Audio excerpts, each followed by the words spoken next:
Another dawn has come and gone. His fate has been decided. There is no one left inside. A brain without a mind. Traces of a bitter man are all that you will find. This is the Community Solutions Podcast. Jason Bradley, Andrew Richter, strong off of a killer 4th of July where we lit off a firework display that had the federal government shaking in their boots. Certainly we did. Good to be back with you. It's been a while. We haven't seen each other for quite a bit. I had a good vacation, a good 4th. Wife and I went off to celebrate our anniversary and rip off some money from the Ho Chunk Casino. Yeah. Never mind what we spent the next morning, but we did pretty well. That's good. Had a good trip, and I was looking for that Kiss machine you once played, Jay, but Wrong city. Yeah, work. Yeah, so it was a good time. Back to work though. No breaks. Come right back to work. I have no idea on the song. What was it about your brain and your mind? Your brain and your mind? Yes, a brain without a mind. Brain without a mind. Yes. Describes half the people I know. Well, probably will describe our podcast topic today to a... Maybe.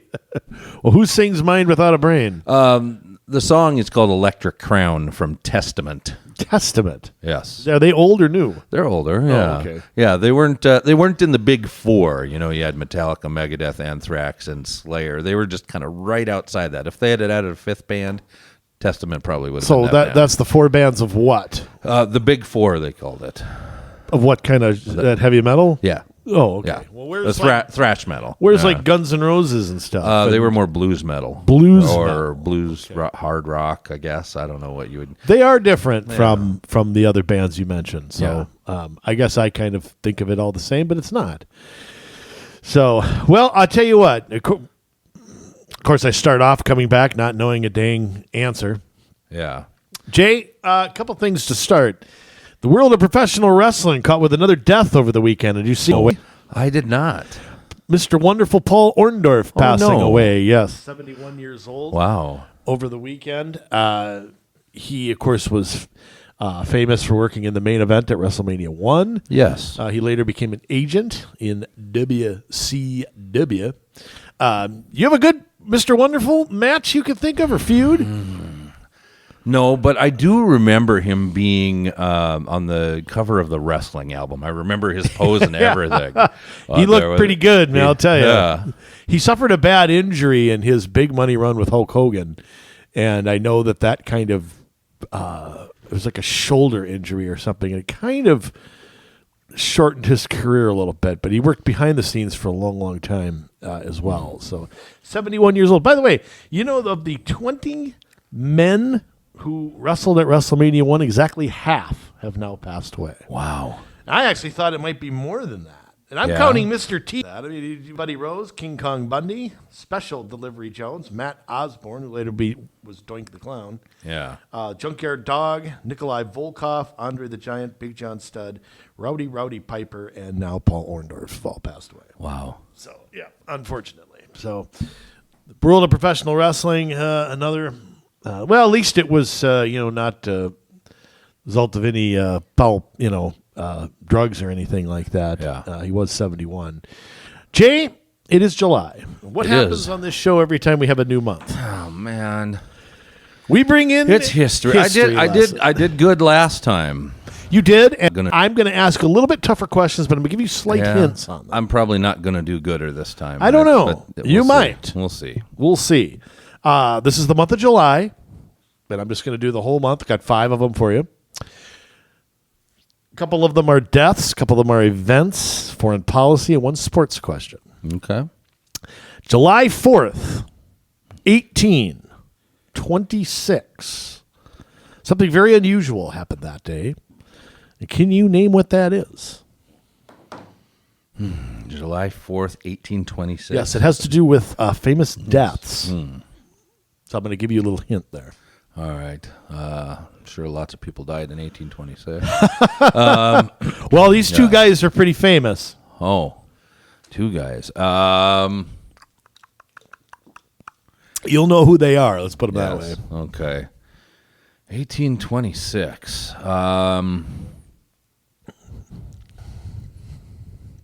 You'll kick yourself for not getting it. I will. Oh, wait. Of course. It's Jefferson and Adams. Jefferson and Adams both passing away. In fact, John Adams' last words were Thomas Jefferson still survives.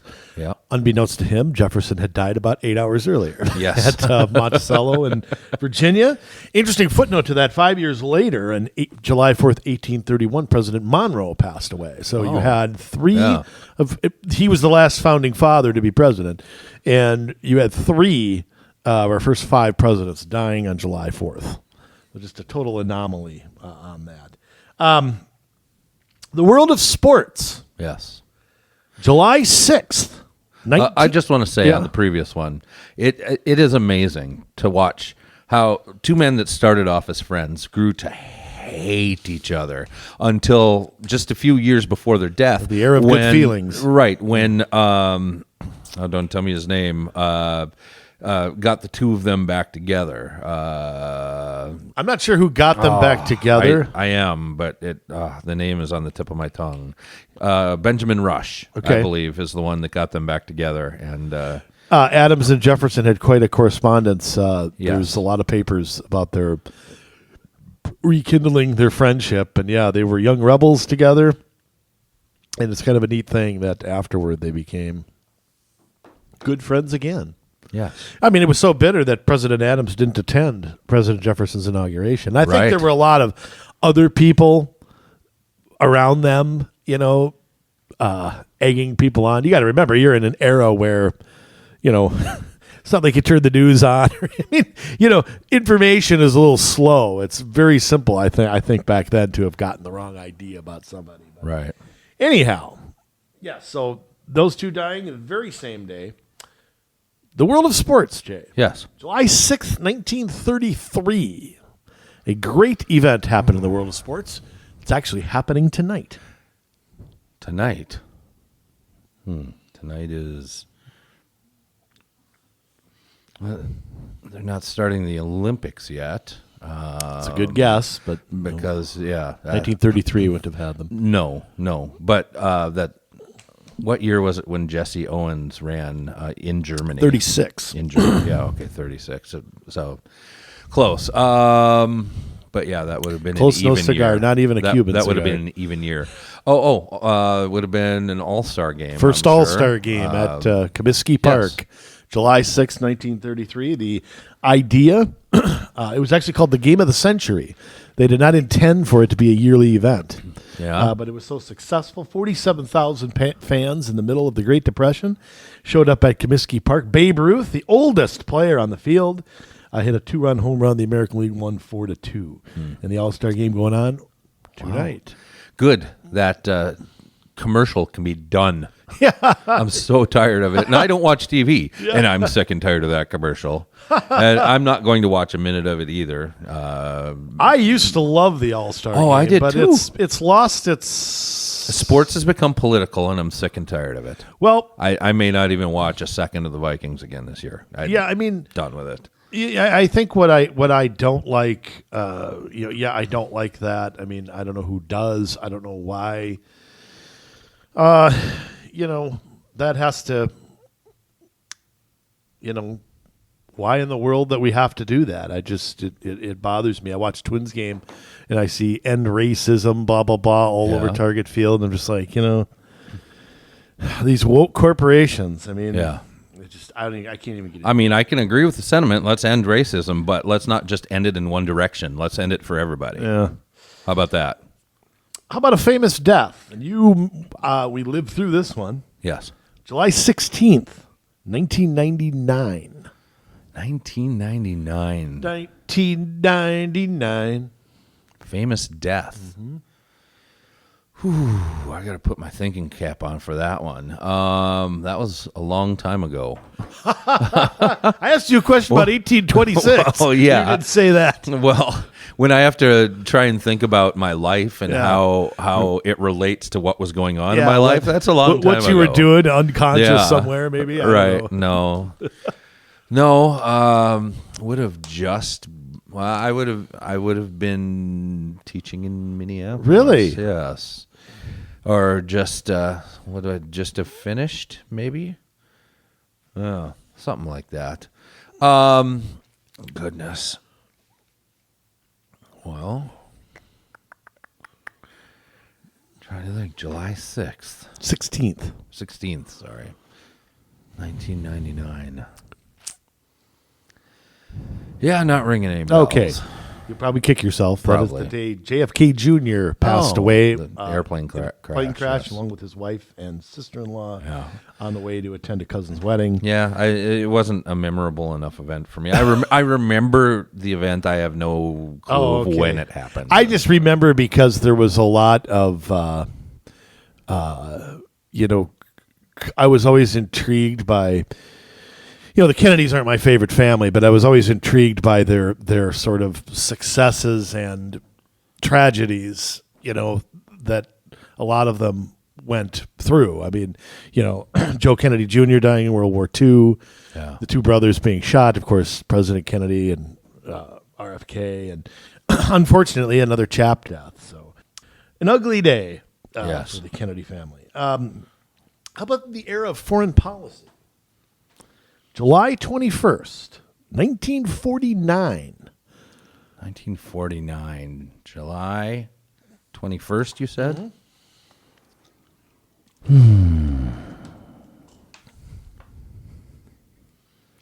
July 1st, 1929. July 21st. 21st. Sorry. I'm going to say that is the day that Hoover put in those tariffs that destroyed us as a nation. That'd be 1930. But I was only off by. Smoot and Hawley? Yeah, Smoot and Hawley. Yeah. That would be the day we officially joined NATO, was that day, the United States Senate. You're right. That did cost us a lot of money. Yeah, exactly. I'm going to give you a quarter of a point for that one. And as a non-free trade guy, Smoot and Hawley is the one thing I can't defend. Yeah. Okay, one more. Okay. Another thing in the era of foreign policy, July 27th, 1953. I am going to say that's the day we got into the Korean War. Wow, you're close. That is actually the day of the armistice of the Korean War. I thought that for a second, and then I'm like, no, I'm going to say that I'm trying to relate it to when we got out of Vietnam and make sure that there's a little bit of time there. And actually, we were in the Korean War for 37 months. Yeah. July 20th. Actually, there was a ceasefire. It is still considered a war zone this day, the 38th parallel, the DMZ. Yes, to this it is. day, 68 years later, and it's still a war zone. Yep. I mean, I've said this before, and I'll say it again. When are we going to re-examine where our military presence is in the world? Yeah, I don't know. And I know President Trump tried. He did, but I don't. Are we ever going to? There are places where I'm not sure that we need to be, but then there are other places like Afghanistan where, we need to get out of there, but I don't like how we're doing it, and it's kind of like how we got out of Iraq, and I'm afraid that that's kind of how ISIS came around. And but I mean, in Afghanistan, we're leaving in 6 months. Why does it take 6 months? We could send a nuclear bomb probably anywhere in the world in a matter of hours. Mm-hmm. But what don't the troops have bus fare or what? Why can't they? If we're going to come home, we just come home. Right. And I mean, there's probably a transition plan that has to be followed and all that. After 20 years, there better be. Yeah. But, you look at places like, Germany, we still have a lot of troops in Germany. I don't think the East Germans are about to invade. We also have, Saudi Arabia after Operation Desert Storm. We never left Saudi Arabia. I mean, there's a lot of places we are. We put troops on the border everywhere, except on the border here. Bill Kristol style. Let's invade everywhere except protect our own country. Right. Don't get me going on those guys. Okay. Well, that's not just them. It's Obama and his State Department and stuff too, because of whole civil society 2.0, and that's what that's really what our State Department has decided their policy is. And the expansion under Obama, Libya and other countries that he actually expanded the military. The whole Arab Spring, all of that had to do Spring Offensive. We've been hearing about for 20 years. Had to do, everything in the Ukraine, and that was our State Department fomenting those revolutions. Yeah, and you could go back to the 90s and say a lot of the same things. Bosnia, Kosovo, Rwanda. Of course. There's places where we've jumped in and we've never really left, and we still have an influence. And I just like the boys and girls to come home. I think it's time that other nations defended themselves. But anyhow, speaking of NATO, I mean, who bankrolls that? We all know who does it. Yeah. It's us, largely us and the Brits. General Patton was right. I mean, unfortunately, that 70 years later, we're still the ones picking up the pieces. Yeah. All right. Jay, the mood is not going to get any better. No. Although there is some fighting back going on. Yes. Finally. So I'll tell you what. You and I have been very critical of conservatives when it comes to local government. Me kind of considering myself independent now and not affiliating with anybody and just kind of going our own way. But I think finally maybe Rip Van Winkle has woken up just a tad. Yeah. I was wondering what it would take. I mean, they've let the political left or the educational establishment or whatever you want to call it run school boards since the 1950s. Mm-hmm. And it may be changing. Can you imagine that? Finally, something is tipping people over the edge, because I'm going to tell you something. Republicans on the issue of education stink. They stink. I'm sorry.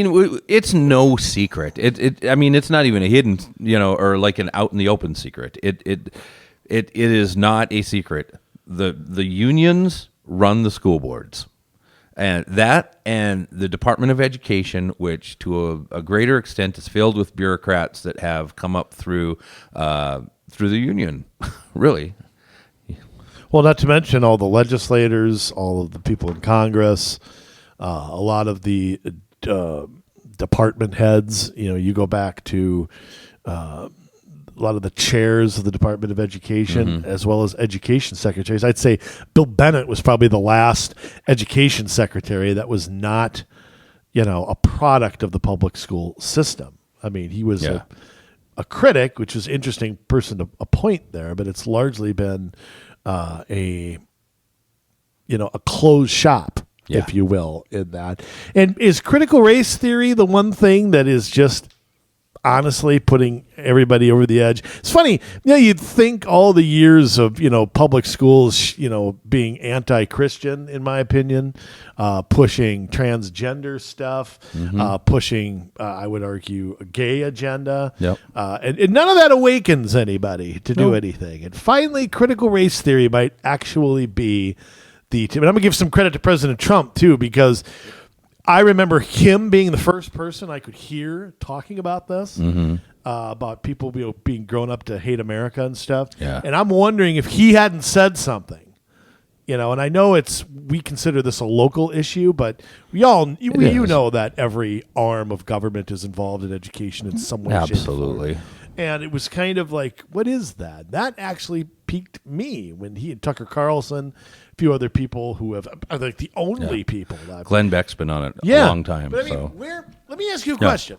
Where are people in the legislature, people in Congress? Where the hell have they been on these issues? Well, same place they are when it comes to not passing tax hikes and spending bills and omnibus bills, and are you surprised? MIA. Yeah. I you know what? Part of me is kind of surprised. I shouldn't be. I don't know why. I'm 19 years in this business. I should never be surprised. And remember, I'm the head of the cynical party, so I should never be surprised. But I kind of am. I'm kind of surprised when you think about, if you think about it here in Minnesota, where, the, whatever you want to call it, educational establishment, public ed, whatever, is either the first or second largest lobbying group. them and the Native Americans I believe they're the two that contribute the most money to candidates in this state. Yeah. Okay, so how do you not look at the two biggest, donors and say, okay, this person's giving a bunch of money to my opponent, and I need to go make an issue out of that. Mm-hmm. They're giving the money to do what? Give carte blanche to the school districts to jab a curriculum down their throat. What is it with conservatives that will not speak up on these issues? I mean, name a U.S. senator that's taken up critical race theory. I imagine there's a handful. I'm sure Ted Cruz has, and Rand Paul, Mike Lee. There might be maybe a four. Yeah, that have. Probably John Kennedy. Probably. I'd love to hear his rant on it.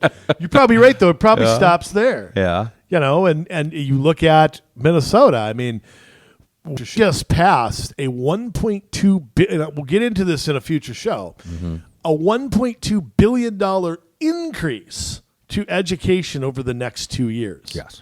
So now the baseline is, some of this is with one-time money.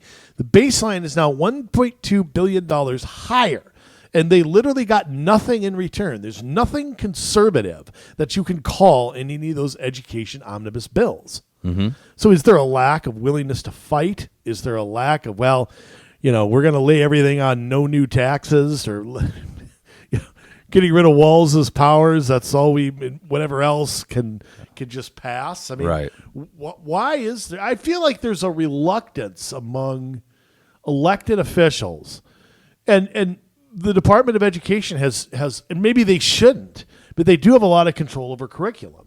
Yeah. Maybe they shouldn't, but they do. They do. I mean, I think they have to set standards, but I think the control over the curriculum really belongs local. Yes. But locally is where we're seeing some rumblings.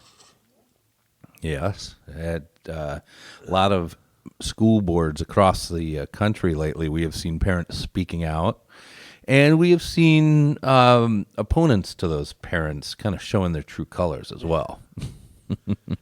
Well, and a lot of these folks have been they've been tried to be silenced by trying to silence. Virginia, I think, is where the fight, I think, has been the loudest.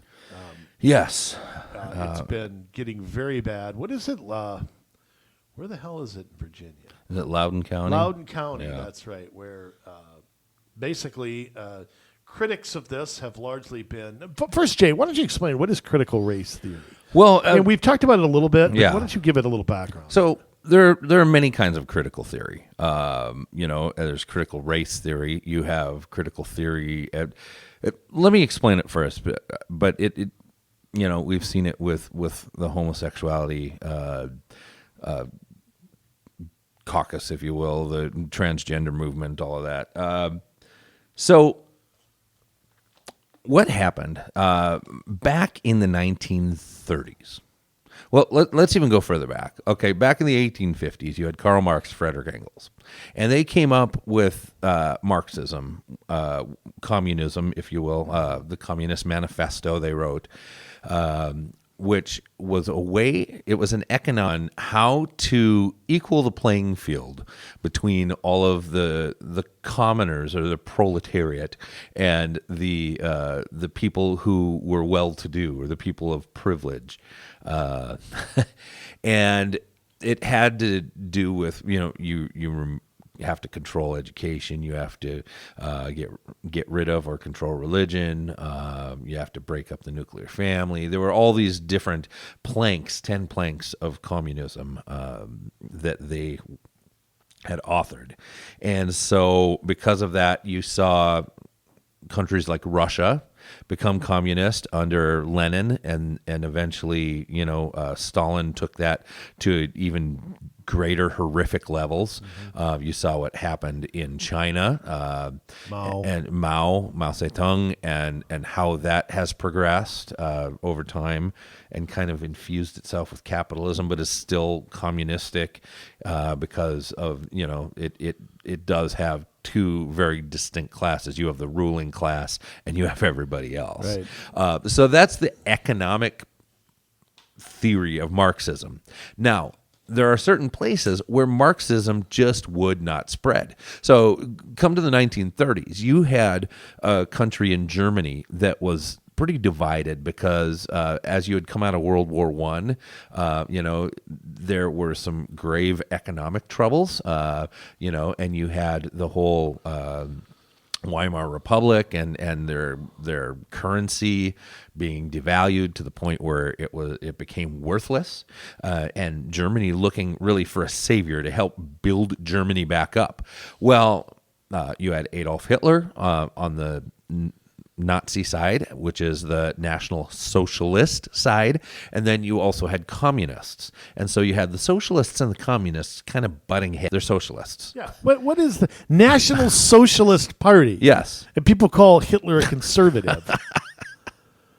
Well, people's it's much ignorance. easier to repackage it that way. It's the same way that the Ku Klux Klan doesn't ever get seen as Democrats when that's who they were. They were the Democrat Party. They were for 150 years. They were if you want to be honest with it, yes. I mean, if you want to be blunt about it. Absolutely. To a different degree. I mean, everybody wasn't, No. But But it was a major part of their party. Yeah, absolutely. Absolutely. So in the 30s, you had the Marxists and divided between communists and socialists. Well, obviously the socialists won out, the National Socialists. They went with Adolf Hitler. They voted Hitler in. The communists needed to get out of Germany. So what did they do? They could have gone to Russia, where you had the whole Lenin-Stalin thing What a going great place to go. Oh boy, was that! But if you're a communist, hey. There wasn't East Germany at the time. Maybe you didn't know what communism was till you got there.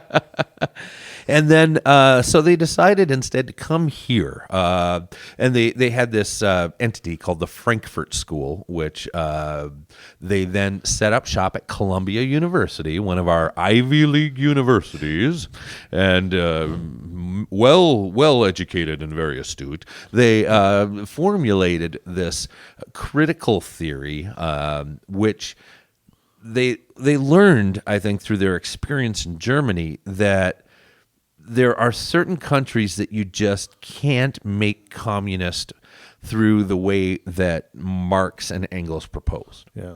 And so you needed another way to get to Marxism. And so they called it cultural Marxism. So with cultural Marxism, then what you do is you identify a group of people that you can convince that they are oppressed. And then you pit them against the people that quote unquote are oppressing them. Class warfare. Right. And you create this class warfare until you get to the point where people are so at odds with each other, like today, that you then have a turnover. You have people that are looking to overturn capitalism because the capitalists are seen as the oppressors. You have people looking to overturn Christianity because Christians are seen as the oppressors. You have people looking to discriminate against white people because white people are the oppressors. And so that is what all of this has been about, is that you have critical race theory, you have critical theory with homosexuals, with transgenders. You've seen them stir the pot, in the race area, not just with blacks, but with Asians, with a lot of the beatings that were happening earlier this year, but it wasn't even white people that were doing it in most cases. And how is it that, and that was the thing. I think that what has stopped our investigating the origins of COVID is the whole idea that it's racist. Right. I mean, you've heard that from it's racist. You can't investigate the Chinese. You hate Asian Americans. What? Asian Americans aren't the Chinese.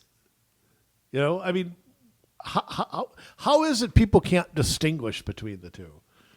We say Spanish flu, and no one goes after anybody from, a Spanish-speaking country or anything like that. So that has been one of the things too that has stopped and I believe that we know where this virus came from. I think it's being suppressed, but whether it's by the Chinese or by the NIH or whatever, I think they do know, and I think they're afraid of it to come. It's going to come out at some point. I mean, I don't know what they're doing, but at some point we're going to know. But I think it's seen now as racist to go look after it. Well, and that's the thing. I mean, it's really ludicrous, and it doesn't seem to matter what arena it's in. I mean, let's not even look at the stuff with African Americans yet. Let's look at something that's been going on for a while, especially out west, like in California, how they say that California and Texas and so on should be given back to Mexico, right? Yeah. Excuse me. Mexican kids are being taught that. Why? Yeah, you have groups like La Raza that is their goal, the race. That's what they're called, the race. To make that area Mexican again. Well, I hate to tell you this, but Mexicans are a cross between the Aztecs and Spaniards, who through their conquests of that area intermingled with the Aztecs and formed a different, like, biracial people. But yet you don't hear anyone saying, oh, those Spaniards, those Mexicans are a bunch of Spaniards. We need to go find the Aztecs. And no, it's not that, right? We got to give it back to the Mexicans, who are half Spanish. They're white.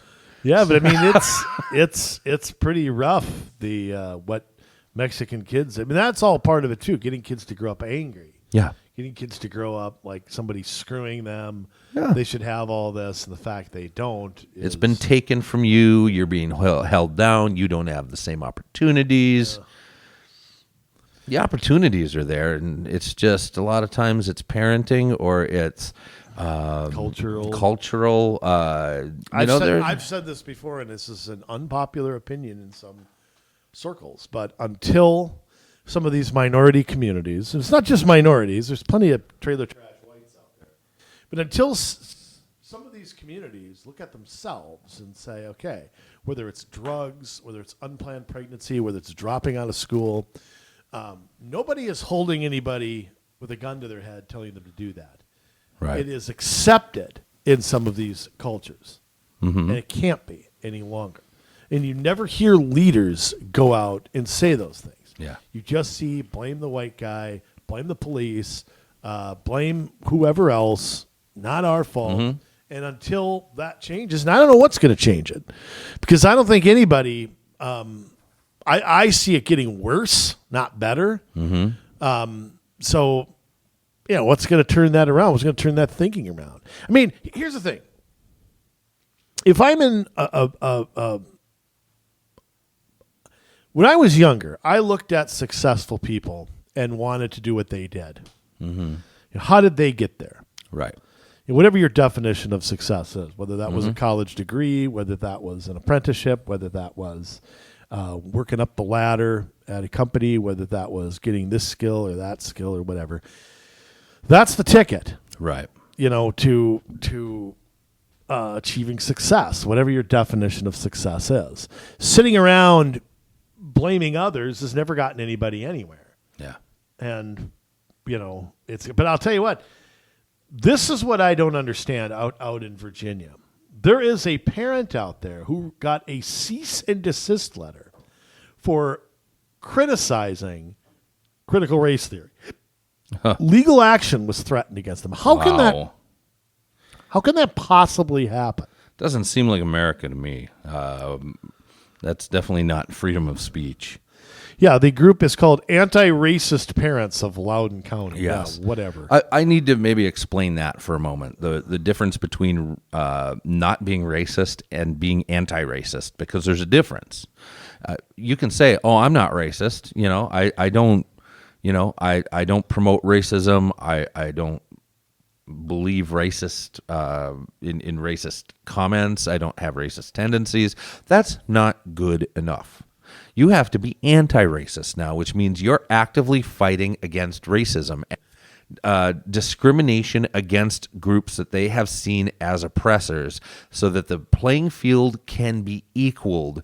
Well, not even the playing field can be equaled, so that those who have not have the ability or the resources instead of the people that have always had them. Now we're going to give them to this group that has been disadvantaged for so long. Sounds a lot like communism, doesn't it?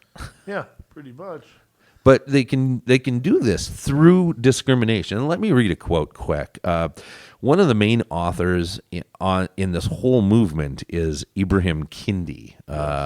This guy drives me up the wall. But Ibrahim Kendi, let me read this quote from him. He wrote books like The Anti-Racist Baby. He wants to get, as soon as people are out of the womb, they need to be trained to be anti-racists. But here's what he said. The defining question is whether the discrimination is creating equity or inequity. If the discrimination is creating equity, then it's anti-racist. If discrimination is creating inequity, then it is racist.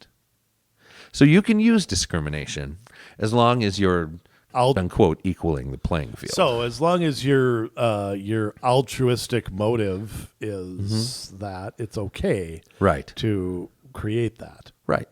Well, and you do see it a lot. I mean, you see it. Take something like what's going on now in police departments, where they're all putting out these goals to hire more minority police officers. I don't know what somebody's sex or gender or race has to do with being a good police officer. Nope. I don't understand that.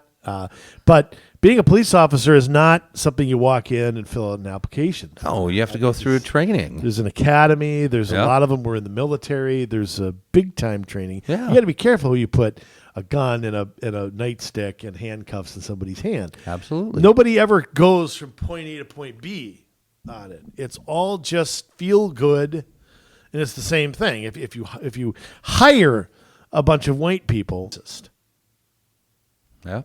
I mean, isn't that kind of the That is it. It is better to hire a minority that is unqualified or underqualified than it is to hire too many white people that are qualified.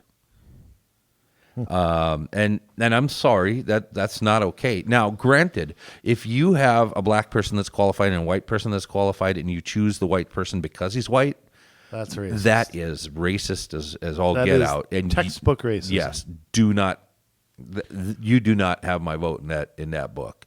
But if you have say a black man or an Indian American or whatever that is qualified, and then you have a white guy that's not as qualified, you better give it to the qualified guy. Yes, you better. You better. Let me ask you this question: if the Timberwolves won the NBA Finals, would you care how many white or black players they had? They're not ever going to win. I know, but I mean, just humor me. Okay. Michael Jordan was white. Would it be? I'm just saying. You see, in something like a sports, which is very much, a skill-based thing. I mean, if you can play, Right. somebody will take you. Okay, and it's the same thing there, where I think it's 80% of the players are black. Okay, why? Because they're the best at the sport for whatever reason. But it's not just in that field. I mean, I hate using that field, and I hate using music, because there are plenty of blacks and other minorities in other fields that do amazing things. I mean, Damon Johns, great entrepreneur. Entertainment as well. He's great. Yeah, he's. I know.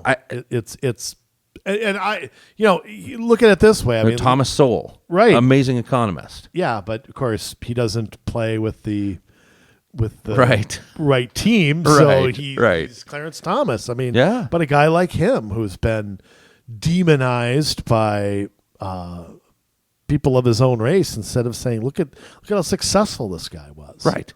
He became a Supreme Court justice at 41 years old. Mm-hmm. And instead it's he's an Uncle Tom. He's a sellout. He's even back as far as the Revolutionary War. I mean, it was an African American that ended up winning that last battle. Really? Yeah. Now that I didn't know. Yeah. Huh. And Learn something new every day. yeah, Well, and you look at the influence of people like Frederick Douglass and people like George Washington Carver. Mm-hmm. You can go back and I always go to sports figures because I think sports was ahead of its time. Whether it's Jackie Robinson or Joe Louis or somebody like that. I mean, Joe Louis fought in World War II for America, came back to a segregated country. Mm-hmm. You know, he really shows what kind of a guy he was. You know, doing that anyhow. And then you have, guys like Woodrow Wilson that resegregated our military when they weren't segregated. FDR kept the New Deal program segregated because he didn't want to piss off Southern Democrats who were key to passing all of his agenda. Yep. So much for altruistic. Forget what he did with Japanese Americans. Right. Forget that. So, I mean, does critical race theory examine reparations and things like that? That's all a part of it. Yeah. Yeah. Okay. Because that seems to be more of a mainstream thing now. I mean, I remember first hearing that going, what the blank? Mm-hmm. And now it's kind of become a mainstream topic. Yeah. Of universal basic income also, which I think I'm for. I think I'm for universal basic income. Yeah, because it's worked so well everywhere else it's been tried. Hey, you want to send me a free check? I'll take it. Not going to stop working, but no, I'm not. Other people might, but I won't. Capitalists see universal it that way. Basic income will end up like Social Security. It'll make sure everybody stays poor. Right. It won't lift anybody up. Well, that's Marxism, right? Make sure that they're on the plantation. But I mean, you've got that, which is critical race theory. You've got things like after the George Floyd riots, you had all this looting, and none of the looters and rioters have been prosecuted. They were allowed to protest without masks on, but the second you step out of your house and breathe in a breath of fresh air, you were persecuted for not wearing a mask. We've seen this throughout the past couple of years grow and grow and grow, and I think finally people are getting upset with it. So that was my little detour. I guess it turned into a big detour on non-racism versus anti-racism, which is an important distinction because a lot of these liberal groups and the news media, and they try to say, oh, you people are just racist because this is diversity training. And that was under Trump, and where he really, I think, failed in explaining the difference between what critical race theory was and that it wasn't just diversity training. Yeah. If he would have explained it, I'm not sure the media would have put it out there. But when you have the limelight, when you have all cameras on you say something. Yeah. And maybe he didn't understand it fully at the time either. He understood it was bad. So now, is this being pushed nationally or locally, or where is the push coming from? I mean, who are the people doing the pushing? I mean, all of the above? I mean, departments of education in states. Yeah. Is it school boards? Is it teachers? Yeah. Is it? I mean, it's all of the above. I mean, and you have national groups like the Black Lives Matter Inc. I'm not talking about the local groups, but obviously you've got groups like that and guys like Ibrahim Kendi and all this that are pushing these ideas down. Robin DiAngelo with her book White Fragility, all that kind of stuff. And then you got all these politicians at the federal level who are grabbing onto this, and they're trying to, all of a sudden taking all the gender pronouns out of everything that they got to write, and that's now in the House rules, right? You can't say his, or you have to use birthing people instead of mothers. It's stupid stuff. I'm sorry. There is no such thing as a pregnant man. It is a mother. You could be gender fluid while giving birth. Well, that's still, I'm sorry, but until science figures out a way to take away your X chromosome if you're a man or add an X chromosome if you're a woman, science is not on your side. You are a man or you are a woman. Male giving birth is something interesting to, I mean, I don't know, you shoot the kid out your arse. I don't know what happens, but that's an interesting concept. Yeah, that's not happening. This isn't Arnold Schwarzenegger movie. Which one was that? What's that? Junior, was that the one where Arnold Schwarzenegger was pregnant? I didn't see it, but I remember the promo. Anyways. Arnold. Anyways. Who is your daddy and what does he do? Anyways, where was I with that? So it starts there, I think, with a lot of that. But then you've got like the NEA, which recently came out and said we will push critical race theory in the schools. We are going to back it. We are going to push it. And so you have groups like the unions that are pushing it, and then it Why filters are the unions out. pushing it though? I mean, what's their incentive to push it? I don't know what their incentive is really, other than it's a part of the Democrat.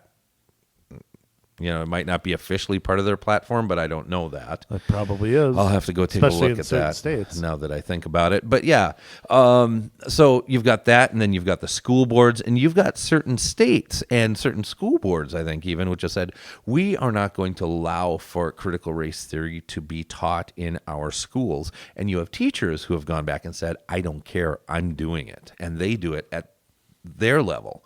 So really, it's a spectrum all the way across, and you see it not only in schools, you see it in corporations, you see it in government. It's everywhere. Yep. It's absolutely everywhere in corporations. I mean, and again, that's something I don't understand. You're a multinational corporation. The United States can't touch you. We all know both parties sell out to corporations everywhere, and yet they're off doing the same thing. They're off pushing those ESGs and things like that, and it is ugly when you really think about it. But like I said, there is some pushback now, and there are some groups trying to recall school board members, running slates of candidates. Finally, parents have just had it. 51 recall efforts targeting 130 elected members of school boards. That is so good. Are going on right now. There needs to be more. That's not enough. Yeah, it needs to be. That should be just in Minnesota. But, recall efforts are not. California is probably the most lax on recall efforts. But you just wonder. I mean,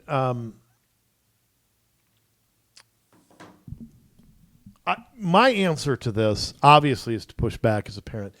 My other is to examine your options when it comes to education. But I'll tell you what, there are private schools where this is going in. Absolutely. It is not just in public schools. There are charter schools, there are private schools, all teaching this stuff as well, which is completely shocking. And the departments of education in the states want to make sure that even at the homeschool level, it's included in the curriculum. Wow. So... do you have the option to not? I don't know, how you get around that exactly. You just don't teach that part of it, or you teach here's what they say, but they're not. That is probably that would maybe be my approach. Yeah. Here's what people are trying to tell you, and they're nuts. Now, you're a parent. Maybe have you seen this firsthand? Have you seen this firsthand with your kids? To some degree, yeah. Is it subtle? Is it? I think it was when my older two, went through. I think it was a lot more subtle at that time, still kind of being formulated. There's always that undercurrent, but I mean, being repackaged. Look at the recent changes to the Minnesota social studies standards. Did they go through? I don't know. They got delayed. It was the word that I got on that, I think, through the Minnesota Family Council, that they had been delayed for a few years. So that we got a little reprieve there, but the fight's not far from, or the fight is far from over. Oh yeah, I mean they'll just come back with it with more money, more repackaging, more sales pitch, more you're a racist, more it'd be all that stuff, and the playing politics with kids' education is just, I mean, they're in school to get the skills to be a successful adult. Okay, they're not your guinea pigs for masks or agendas or something like that. Social engineering experiments. Yeah, I mean, it really is. It really is become that. And I'm just, Jay, one of my biggest regrets in life is that I'm not a parent, but there are some days where I'm okay with it. There just are. Because Yeah. I think I'd be one of these parents that'd be hauled out of these meetings, hauled out by my ear. Oh, believe me, there are days where I think like, okay, I'm just waiting for the other shoe to drop, and when it does, that's gonna be me.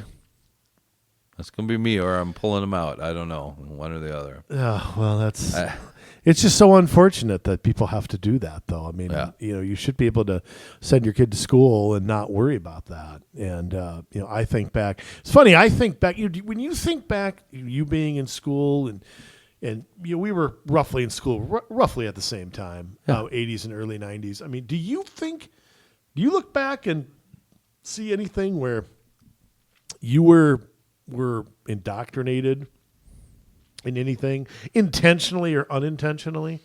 Well, back then, I think the big thing was like evolution versus creationism. I think that's probably as deep as that went. I didn't see. I didn't study that really till college. Things. But, I didn't see college. Maybe I started to see more of the homosexual agenda creep in. Okay. That's when it started to, but not before that. The only thing I think of is environmental stuff. That's the only Yeah? thing I can really think of. But it was more teaching kids to be good stewards. Yeah. Teaching kids to recycle, Right. and teaching kids to I suppose not litter. Fluorochlorocarbons or Yeah, whatever it was. but I don't. The ozone. And, Ozone was Right. one. No hairspray in school. But I don't remember. Maybe I'm just dense, or maybe I just floated through school. I always tell the story that I never did homework from K through 12. I never brought a book home. I never did anything. And that I actually had to study then, and I didn't know how. But I can't think of a teacher who pushed their, I couldn't tell you who was left or right, or a lot of the teachers I had were older too. Maybe they were from a different generation too. But I had one. And he. Oh yeah, you've told this story. I did. Yeah, where I wrote the paper on creationism, and he, what did he give me? Was it a D or something like that? It wasn't a NEF. It might have been a NEF. I don't remember because got that from an episode of Family Ties. Asked me to provide proof. Proof of God. Yes, proof of God. Hope you threw up a burning bush or something. Proof of God. I mean, come on. That's what faith is. It's right. the belief without absolute proof. I'm sorry that there's such hard evidence for your theory of evolution. Yeah, and here's the other thing too. I remember taking a religion class, like a world religion class. In college, In college. I found very fascinating. And I remember the professor was an atheist. Yeah. But he never he didn't even talk about it. It was more... we studied religions in Asia and religions I had never heard of. Yeah. But I don't remember him pushing anything at all on the class. I mean, it's amazing in one generation what has changed. Yeah. But yeah, I can't really think of. I'm racking my brain trying to think of somebody who, pushed politics or anything like that on me. And Yeah. I know in high school I prioritized having fun, but I still don't remember. But now it's everywhere. Math is racist. Math is racist. What the hell is Yeah. that? Grades are racist. Tests are racist. Tests are racist. Yeah. Having valedictorian. History is racist. Yeah. Anybody achieving anything is racist somehow. Yeah. Somehow achievement, which we Right. should all be striving for, has become an issue of quote unquote equity. Yeah. I mean, how do you not have advanced placement classes? Well, and you can't put everybody into. Do you remember the high class, the middle class, and the bonehead class? We call it the bonehead class.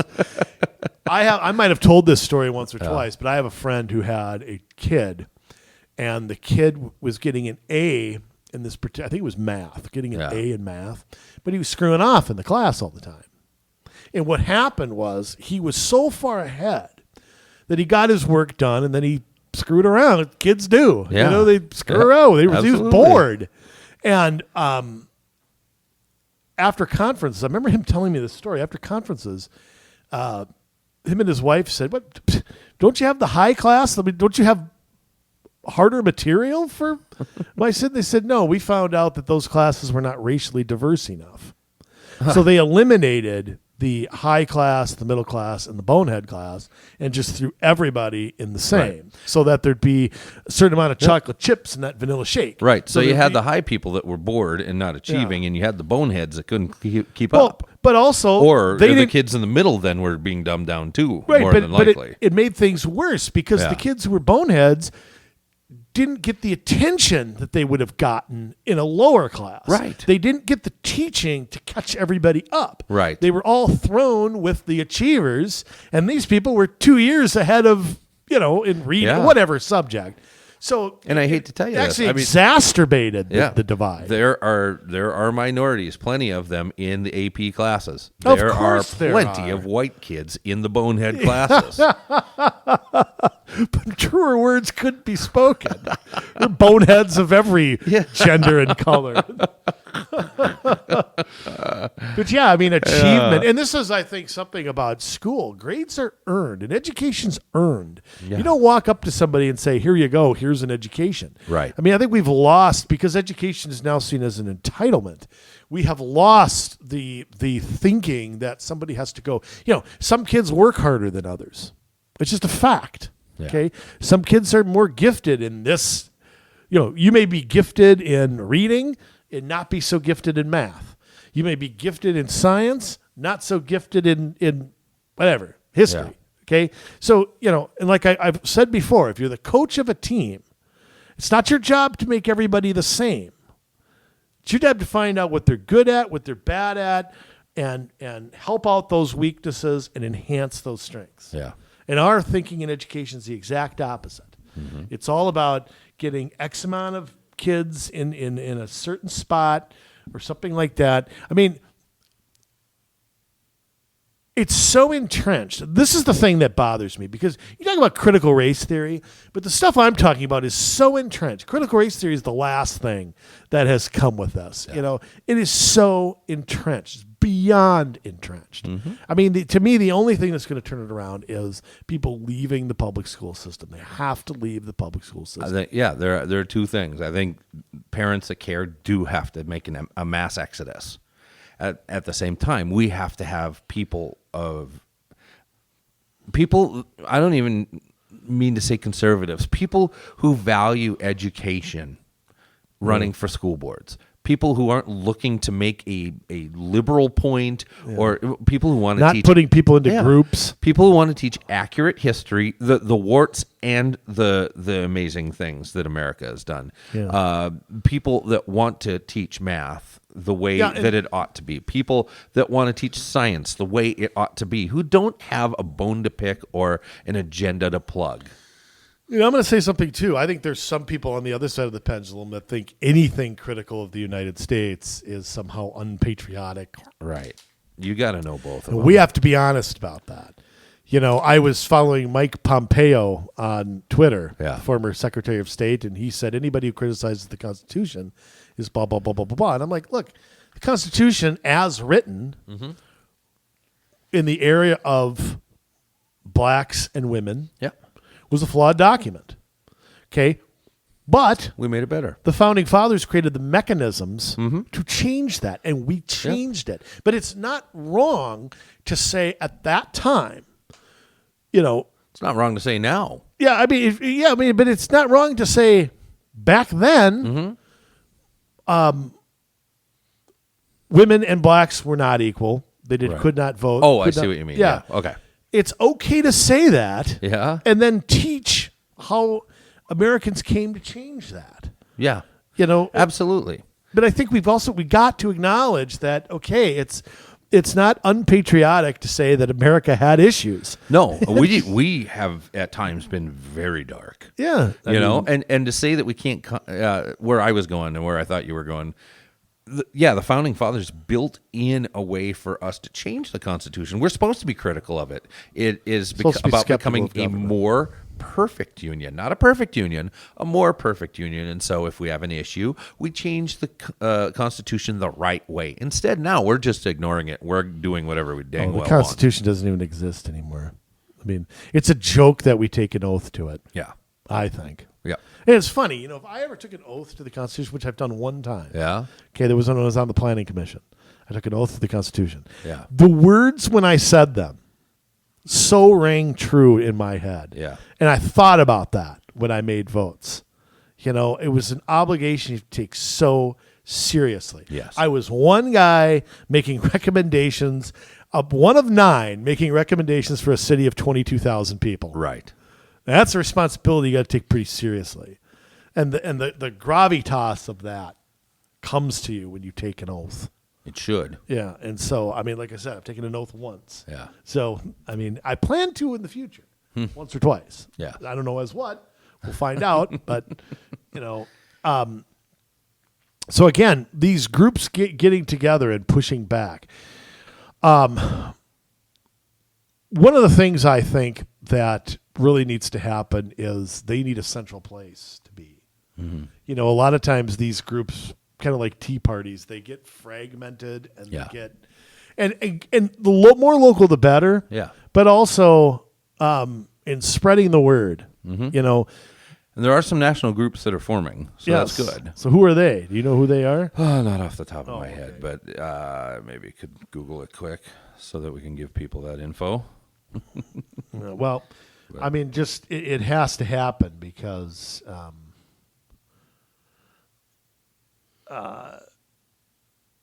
this issue has to be, I think, bigger than just your local school board. The truth is, if the Department of Education and the federal government are going to be pushing this stuff, your school board is one place. It's your first line of defense. But it ain't your only line of defense. Right. No, that's true. And there are a number of, legal organizations that are more than willing to do pro bono work for a lot of these parents and teachers that are, because it's not just parents, teachers who are speaking up are getting let go from their jobs and things like that as well. Where's their union? Oh, they don't care when Where's it's their about tenure? this. With Exactly. their tenure? Exactly. So that's a lawsuit waiting to happen. Well, and that's why they are going through that that's process. Serious. Yeah. Because they're look, whether they're union or not, they're entitled to some due process, and to me, the unions owe that. They Right. owe that to their teachers, whatever I think of them. Whatever I think of them, notwithstanding. Right. But it's good to see these groups form. But they need to be everywhere, and this issue every school board member needs to be put on notice that they can't dodge this issue. No. They just can't. And I think it's, our young people already have their minds filled with garbage. They're already sitting on their phones all day or whatever. It's way easier to manipulate them than it ever has been, I think. Right. It's harder and harder for a parent. I think every year it gets harder. And that's just me. But, the young heads of mush Yes. are it scares me to say they're our future. Sometimes it scares me to say that.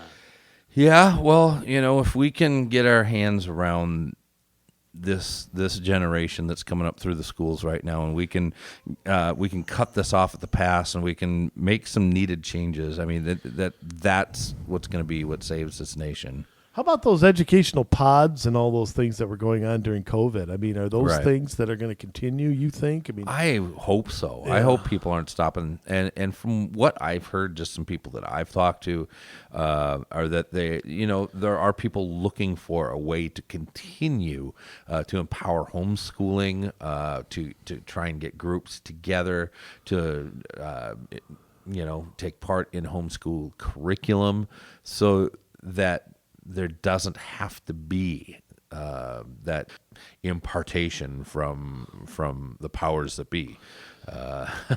But I don't know if there's a good way to do it yet. I know I have felt like in my heart, I'm not the guy for the job, but like I've kind of got this vision in my head of what it looks like, and whether, you have these homeschool pods, and whether that is you have parents that are paying for the curriculum and paying a tutor, or you have maybe a church that sponsors a homeschool pod, and you have the members of that church who are giving to pay the salary of the tutor and pay for the curriculum, allowing kids in the neighborhood to go for free.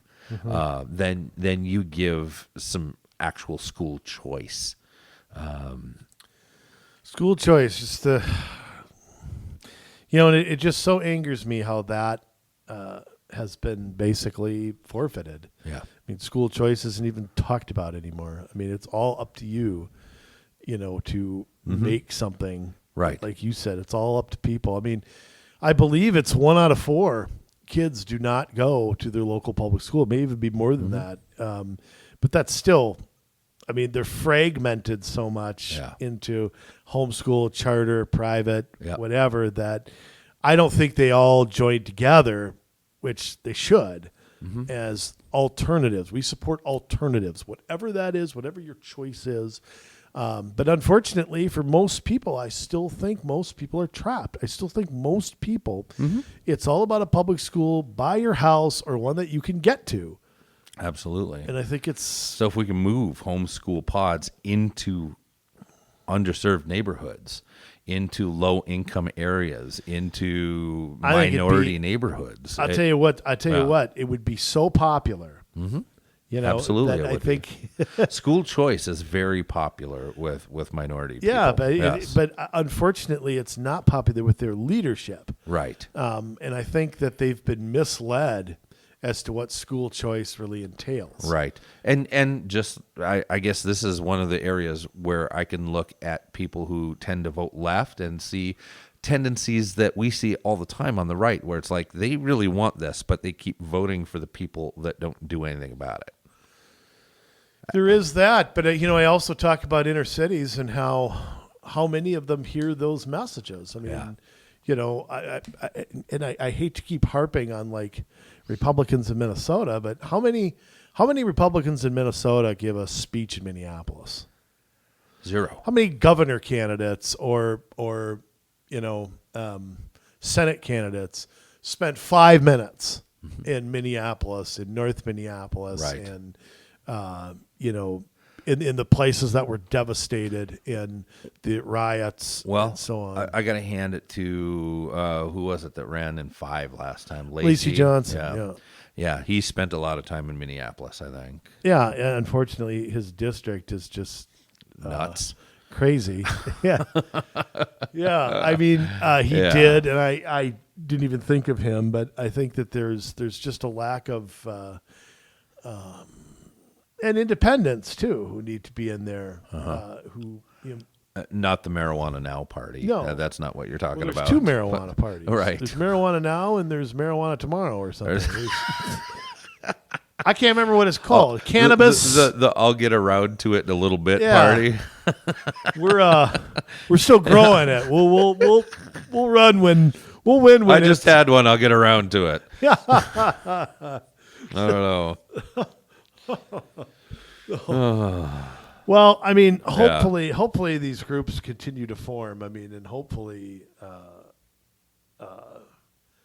this issue keeps. I'm sure we'll keep tabs on it, Jay, and that these things don't get swept under like they too often do. Yeah, well, I hope that they can keep the pressure up, because I mean, it is everywhere. We talked about Loudoun County. There have been parents pushing back in Illinois. There have been parents pushing back in Texas. In California. Yeah, absolutely. And so it has spread quite a bit, and I'm anticipating seeing a movement here in Minnesota as well. I sure hope you're right. I think you're going to see it among individuals. Hopefully you see it among something bigger than that. Yeah. And it's not going to be easy to get this stuff out of the schools, though. No. I mean, it's going to be very hard. And It's also where we need the legislature to do their jobs and stop selling out for no new taxes, selling out everything for Walz's emergency powers and calling it a victory. There's way too many things given up, and this is one of them. School choice has always been a thing that they will not go to the mat for. Well, that's because in this state, a lot of the teachers' union members become legislators. Well, even the opposition too. You're not seeing much in the way of that. Okay, Jay. Before we get to the SOS, Yes. I have to say something on the air. Okay. I wasn't going to do it. All I right. did it yesterday. Okay. I took the Johnson & Johnson vaccine. You did. I wasn't even going to say anything on the air, but I am going to say As something. someone with antibodies that had I it. have very strong antibodies. I was just tested on July 2nd. Yeah. Is this because of the Delta variant? There were a couple reasons. A few I'm not going to share, but there was, I just kept thinking, okay, you know what? And by the way, I did not get my tickets to the state fair. I did not get beer. I did not get lottery tickets or whatever the governor promised. Yeah. State park passes. Nobody offered me anything at CVS. Yeah. Okay. But I'm going to tell you something. You get these shots. Yeah. Take the next day off. Yeah. But not much. I had a rough time today. Yeah. So if you choose to get it, again, I believe in personal choice. It's your choice. Take the next day off. Just sleep the day away. Trust me on this. I know what I'm talking about. Because I have had a rough day today. Yeah. I just haven't had a rough day. In fact, I was so warm. And the funny thing was, after my wife and I had our anniversary vacation, I was not feeling well. I had to go right back to work, and I was not feeling. We ate too much. We won too much at the casino. I didn't get a day to unwind. And so I was not feeling that well Sunday and Monday. So I don't know how much of this is that or whether it really is the shot. I am not getting another one, period. Okay. Pfizer can take their booster and they can grab Fauci, put them all in a box and throw them in the Potomac. I don't care. I'm not taking another one. Be careful. Yeah. If you do, because it is, you can feel, look, I had COVID, didn't have a symptom. Now I take the vaccine and kind of feel like poop, Yeah. So, I was so warm when I got home. I turned down the air conditioning, got into my shorts and laid on the couch. And, I was late getting here because I was sleeping. That's how bad it was. So Yeah. I'm just saying, I know a lot of you have gotten it already. I encourage older people to get vaccinated. I think younger people, it's your choice. But, my parents got the vaccine, and so did my mother-in-law. But just be careful. I'm just warning you there. Yeah. It's not a pleasant experience. So, anyhow.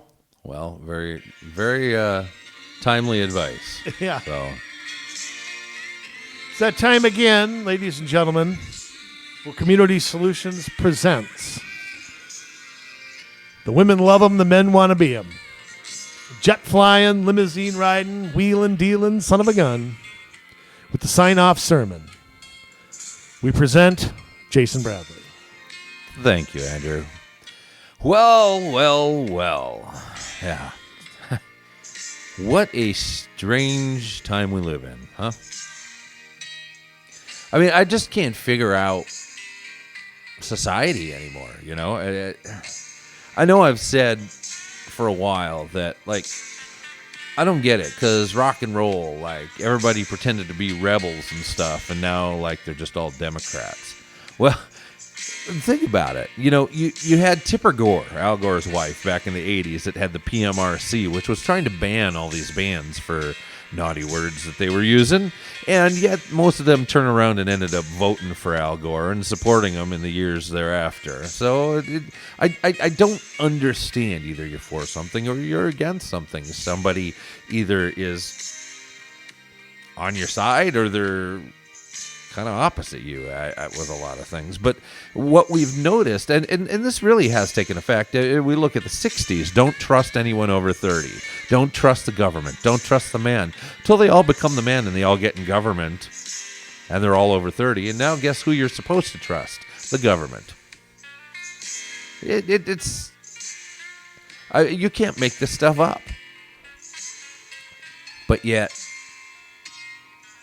I think in America, I think there are enough of us that spirit still resides within us. Not a spirit of American pride, a spirit of where we believe in something that we know that if we work hard, we can achieve. We know that if we get up every day, we do what we're supposed to do, that good things are going to happen.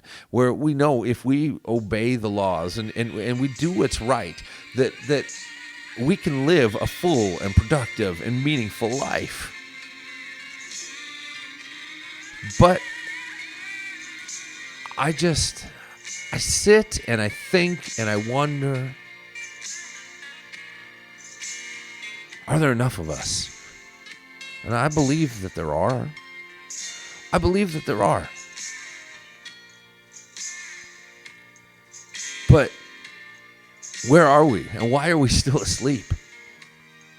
Why aren't enough of us upset enough or willing to sacrifice enough that we are in every city council chamber, in every school board room, in every county board room across this state, telling people that we have seen enough and we have heard enough and we have had enough? No, instead we're still so busy going to Top Golf or opening up the latest People magazine that we forget.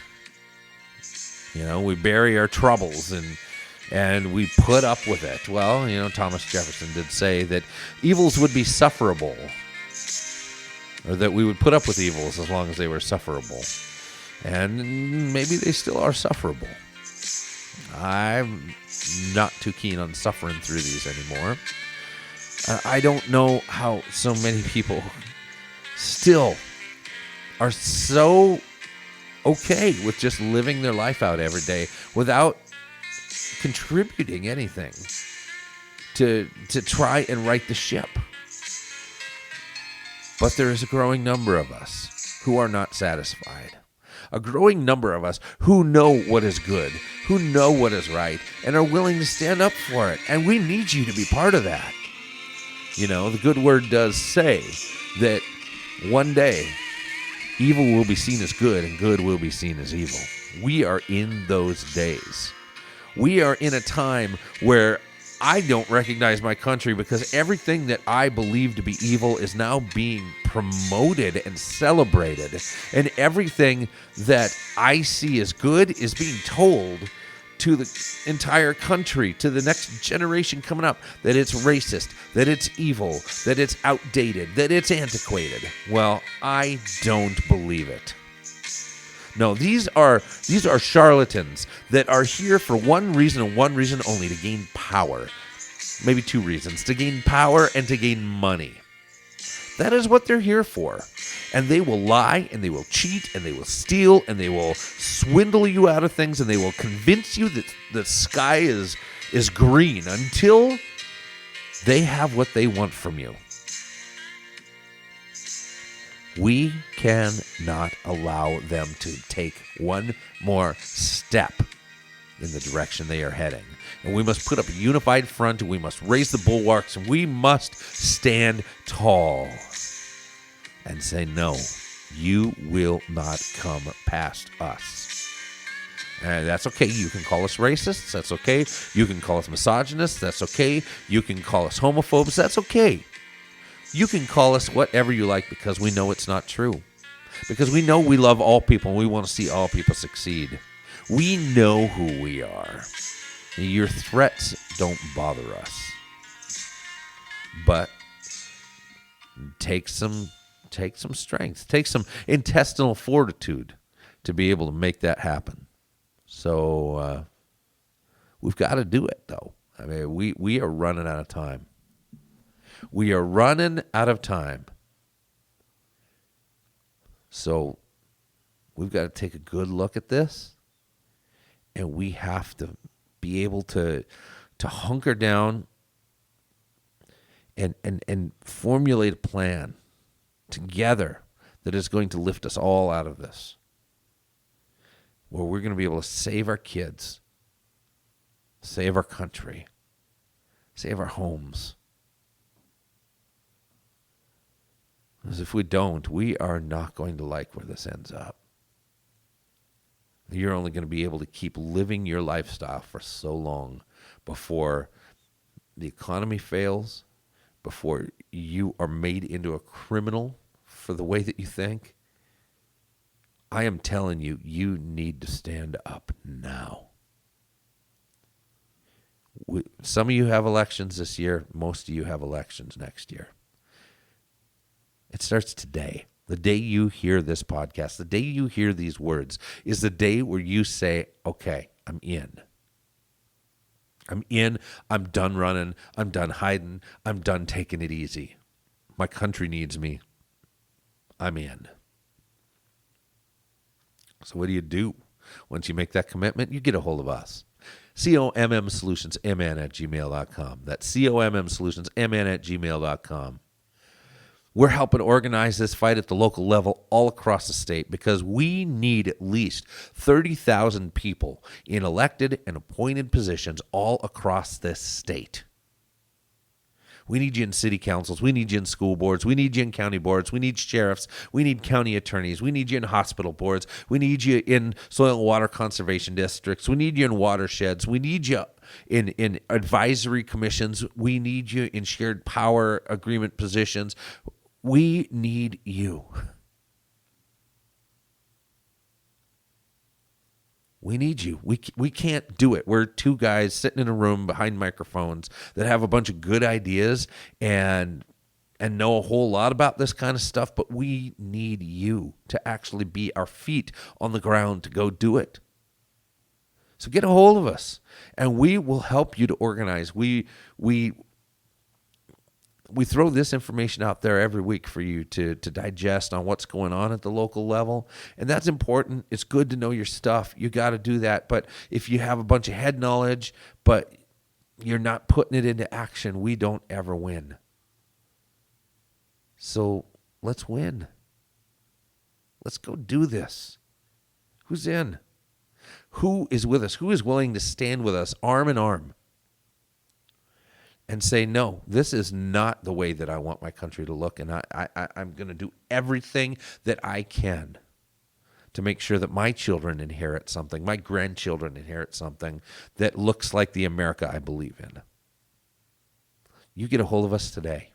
You share this information, you share these podcasts, and you get a hold of us today, and let's put together a plan to take back your community, because that is what it's about. We do this because we love you, Minnesota. But now it's your turn to get to work.